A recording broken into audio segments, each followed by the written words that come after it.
For today's video, magluluto ako ng pininyahang manok. Bali, mayroon na po akong naihandang mga sangkap guys. Sibuyas, bawang, loya, patatas, carrots, bell pepper. At nai-marinate ko na rin po yung manok guys. Isa na natin guys ang sibuyas, bawang,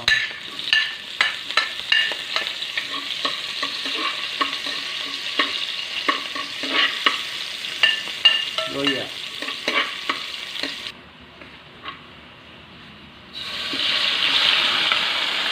Isahin na natin ang manok guys.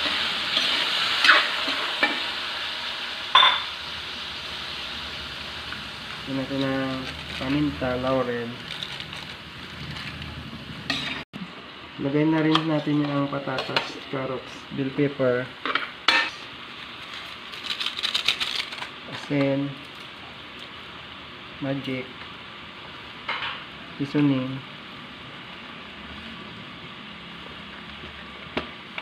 Sa pangpalasa guys, pwede nyo rin lagyan ng evaporated milk. Kayo na po kung bahala kung anong ilagay nyo pampalasa guys. Pwede itong lagyan ng patis o magic sarap, seasoning,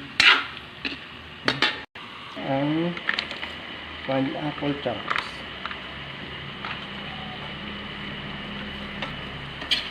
So, ito na guys, luto na ang ating pininyahang manok.